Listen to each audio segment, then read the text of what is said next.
Samajwadi party के राष्ट्रीय महासचिव स्वामी प्रसाद मौर्य अक्सर बयानों को लेकर काफी सुर्खियां बटोरते रहते हैं।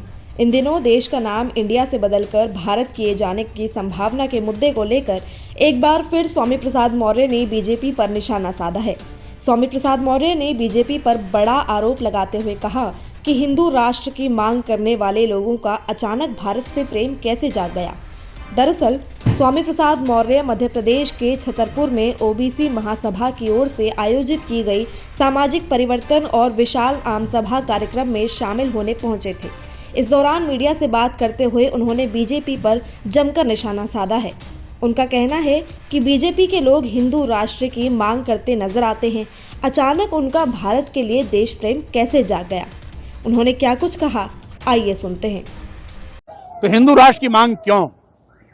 हिंदू राष्ट्र की मांग करने वाले लोग को अचानक भारत से प्रेम कैसे? इसलिए ये भारत के भी दुश्मन हैं, इंडिया के भी दुश्मन हैं, भारतीय संविधान के भी दुश्मन हैं और भारतीय संविधान निर्माता बाबा साहब डॉक्टर अंबेडकर के भी दुश्मन हैं। इसीलिए इंडिया तो बहाना है, मुख्य रूप से ये संविधान का विरोध है और बाबा साहब डॉक्टर अंबेडकर का विरोध है। जिसको इस देश के लोगों से मेरी मांग है कि भारतीय जनता पार्टी और आरएसएस जो संविधान विरोधी आचरण कर रहे हैं, इनको बाहर का रास्ता दिखाया जाए और 2024 लोकसभा चुनाव में इनकी विदाई सुनिश्चित की जाए। सपा नेता यहीं पर नहीं रुके। उन्होंने कहा कि बीजेपी और आरएसएस ईस्ट इंडिया कंपनी से भी ज्यादा खतरनाक है। ईस्ट इंडिया कंपनी भारत को लूटते थे और यहाँ से पैसे ले जाकर अपने देश के बैंकों में डालते थे, लेकिन आरएसएस और पीएम मोदी इस देश को लूटकर अडानी और अंबानी की तिजोरी भर रहे हैं, देश की जनता को कंगाल बना रहे हैं।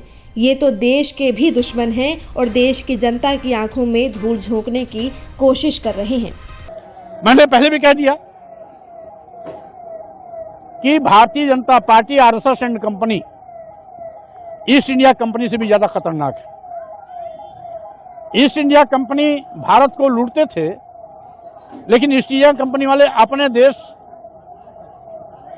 यूनाइटेड किंगडम से प्रेम करते थे, यहां से पैसा ले जाते थे, अपने देश के बैंक में डालते थे। लेकिन मोदी आरएसएस एंड कंपनी देश को लूटकर अदानी और अंबानी की तिजोरी भर रही है, देश की जनता को कंगाल बना रही है। तो ये तो देश के भी दुश्मन है और देश की जनता की आंख में धूल झोंकने की कोशिश कर रहे हैं।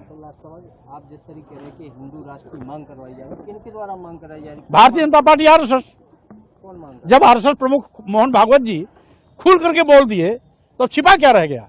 अब तो आप ओपन कार्ड हो गया, अब तो मामला खुल्लम खुल्ला हो गया और मोहन भागवत जी के बोलने के बाद भाजपा के तमाम नेता बोल गए, तो अब तो खुली किताब हो गई कि हिंदू राष्ट्र की मांग कहां सुट रही है। आपकी इस खबर पर क्या राय है, हमें कमेंट कर जरूर बताएं। साथ ही देश दुनिया से जुड़ी तमाम न्यूज़ अपडेट्स के लिए आप जुड़े रहें सहारा समय के डिजिटल प्लेटफॉर्म के साथ। धन्यवाद।